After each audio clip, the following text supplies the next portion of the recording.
pagi, selamat hari Minggu. Bertemu kembali dengan Amang Sintu Arionando Butar-Butar dalam khotbah sekolah minggu. Sebelum kita mendengarkan firman Tuhan pada hari ini, mari kita bersatu dalam doa.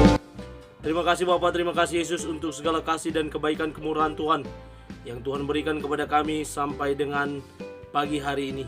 Itu semua karena kemurahan Tuhan, sehingga kami boleh bersekutu beribadah kepada Tuhan melalui ibadah sekolah minggu pada hari ini.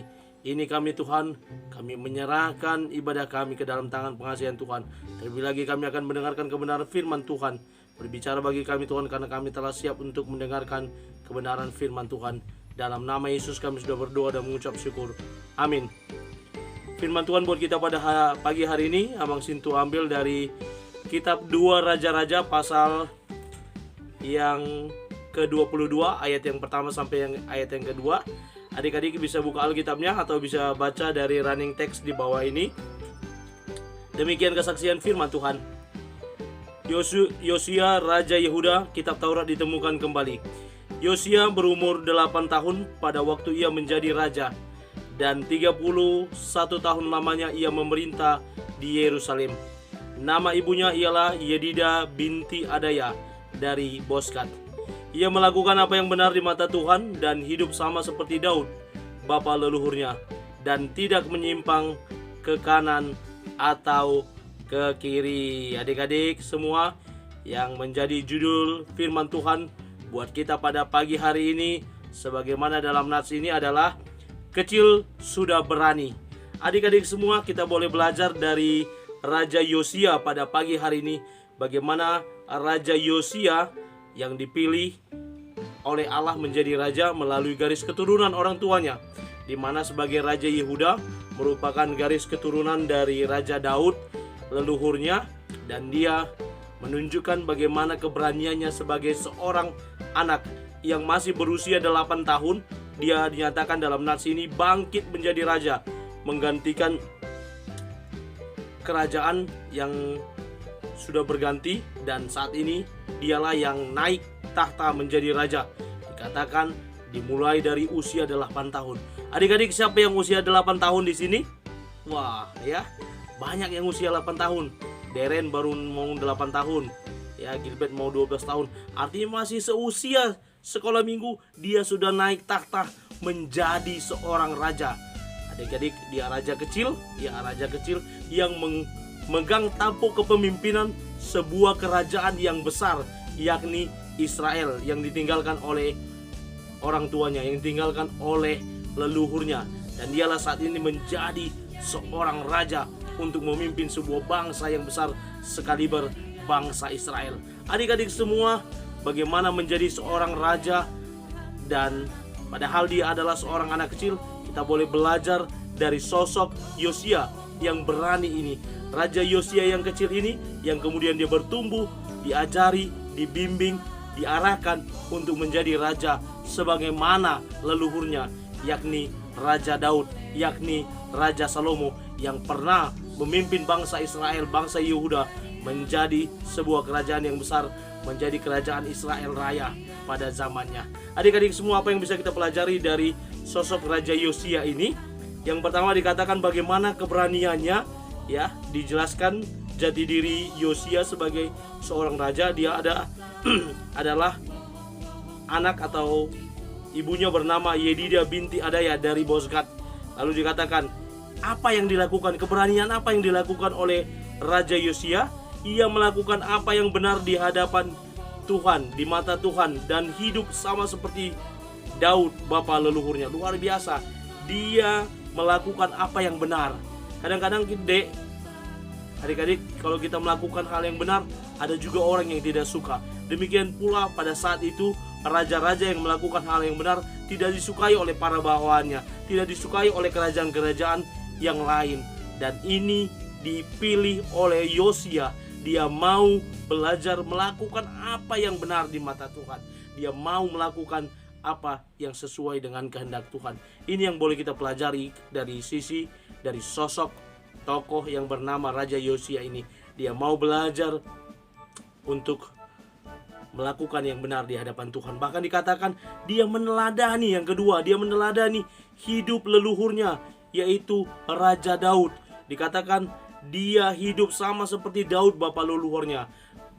Daud pada masa hidupnya adalah salah seorang yang kepadanya Allah berkenan melakukan apa yang benar, melakukan apa yang seturut dengan kehendak Tuhan. Bahkan setiap kali berperang, Daud itu jadi seorang raja yang selalu bertanya sama Tuhan, kami mau berperang ke sini, apakah kami akan pergi ke sana? Dan apakah engkau akan memberikan kemenangan? Dibuang undi, lalu keluar undinya, dia pergi dan menang. Dibuang undi, nggak usah pergi, dia tidak jadi pergi. Daud selalu menunjukkan bagaimana hubungannya, kedekatannya dengan Tuhan. Dan itu pula yang dilakukan oleh Raja Yosia. Sehingga kita tahu adik-adik, kalau di kelanjutan dari cerita tentang Yosia ini, di mana kebangunan kerohanian besar terjadi pada zamannya, dia melakukan pembaharuan, dia belajar Taurat, dia menerapkan Taurat itu, dan dia ajak semua bangsa itu untuk belajar tentang Taurat Tuhan. Bagaimana dia melakukan suatu pembaruan sebagaimana Daud bapa leluhurnya. Lalu yang ketiga, apa yang dilakukan Yosua sebagai seorang raja yang berani, walaupun dia masih kecil, dikatakan dia tidak menyimpang ke kanan dan ke kiri. Adik-adik, kelemahan adik-adik sebagai seorang anak kecil paling mudah dipengaruhi, paling mudah diarahkan, apalagi kalau diprovokasi ya. Kayak gini, ya paling mudah sekali menyimpang ke kanan dan ke kiri. Sebagai seorang anak kecil, ada karakteristik yang adik-adik miliki di mana nggak bisa berpendirian teguh. Ini kekurangan seorang anak kecil. Namun Yosia sebagai raja yang baru memimpin bangsa Yehuda, dia dikatakan tidak menyimpang ke kanan dan ke kiri. Ya, dia memiliki prinsip yang teguh, dia benar-benar memiliki karakteristik yang baik, tidak menyimpang ke kanan ke kiri. Walaupun mungkin pasti ada orang yang mempengaruhi hal yang tidak baik kepadanya, tetapi Yosia menunjukkan bahwa dia tidak mau diprovokasi, dia tidak mau diarahkan ke hal yang tidak benar, tetapi dia tetap setia dengan melakukan seturut kehendak Tuhan, melakukan apa yang benar di hadapan Tuhan. Karena itu adik-adik, mari kita belajar hari ini. Sebagai anak-anak sekolah minggu, kita juga boleh belajar dari Yosia untuk melakukan apa yang benar di hadapan Tuhan. Pergi sekolah minggu ketika waktunya sudah tiba, tatap muka sekolah minggu, itu hal yang baik, benar di hadapan Tuhan. Menghormati orang tua adik-adik, itu juga merupakan hal yang benar di mata Tuhan. Menghormati, menghargai orang yang sebaya dengan kita, mencintai, menyayangi yang lebih muda, yang lebih kecil dari kita, itu juga hal yang benar di hadapan Tuhan adik-adik. Dan itulah implementasi yang bisa kita lakukan. Mengerjakan tugas sesuai dengan porsinya, sesuai dengan aturannya, sesuai dengan yang ditugaskan guru, itu juga hal yang benar di mata Tuhan. Tidak menyontek, tidak memberikan contohnya kepada orang lain untuk dicontek, tidak ya adik-adik. Banyak lagi yang bisa kita lakukan untuk menunjukkan bagaimana kita sebagai anak kecil boleh berlaku benar di hadapan Tuhan, meneladani hal yang baik. Yang dicontoh itu adik-adik adalah yang baik dan benar. Jangan yang dicontoh yang tidak baik dan tidak benar. Yang sering terjadi anak-anak sekolah minggu itu belajar lagu-lagu yang gak benar, itu mudah sekali ngapalnya. Tetapi ketika tugas sekolah susah untuk ngapalnya. Kalau lagu yang tidak benar, sebentar itu langsung cepat dihafal ya, sebentar langsung cepat diketahui, sebentar langsung viral. Tapi coba pelajaran sekolah, coba ayat-ayat firman Tuhan, susah sekali untuk menghafalnya ya. Hal-hal yang bisa kita pelajari, kita implementasikan dari khotbah ini ya. Mari kita teladani orang-orang yang baik adik-adik ya. Orang-orang yang berperilaku baik kita contoh, orang-orang yang pintar, orang-orang yang rajin sekolah minggu, orang-orang yang rajin membantu, orang-orang yang bahasanya santun, bahasanya sopan dan sabar, itu juga bisa kita tiru dan kita teladani adik-adik ya. Mari kita belajar terus dari firman Tuhan. Dan pada hari ini yang menjadi ayat hafalannya bisa baca di sini. Yang menjadi ayat hafalannya Mazmur 119 ayat 9. Demikian kesaksian firman Tuhan. Dengan apakah seorang muda mempertahankan kelakuannya bersih?